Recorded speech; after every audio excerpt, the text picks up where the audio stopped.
At para naman po magbigay ng ulat tungkol sa nationwide emergency response at public safety, makakasama natin si OCD Assistant Secretary Rafi Alejandro. Good afternoon, ASEC Rafi.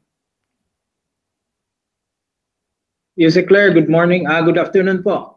Kami naman po sa OCD ay naka-red alert ngayon. Buong NDRRMC ay naka-full alert. Kaya lahat po ng mga ahensya ay naka-ready. We have around 15,057 SRR units from the Armed Forces of the Philippines, ang Coast Guard halos 5,000, sa PNP 817, and ang Bureau of Fire Protection natin 26,773 SRR units. Kasama po natin dyan ang ating DPWH na meron pong naka-reading clearing teams, no, na umaabot na 5,706 teams.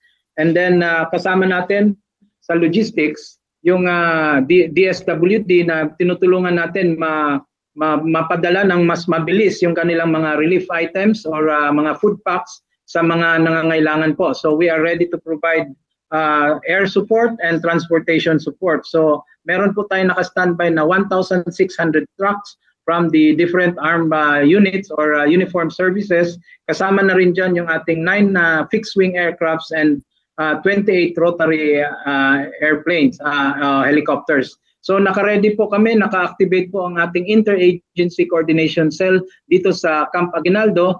At kanina po nag-meeting kasama si Secretary Remulla at naghahanda tayo ngayon para sa parating na low pressure, no, or nandito na yung habagat na tuloy-tuloy nating nararanasan since Tuesday last week. So kami po ay nakahanda. Yun na po ay tugon sa kautusan ng ating Pangulo na dapat po ready kami, ready tayo at na magbigay tulong at magbigay ng mga ayuda doon sa mga LGUs na nangangailangan po.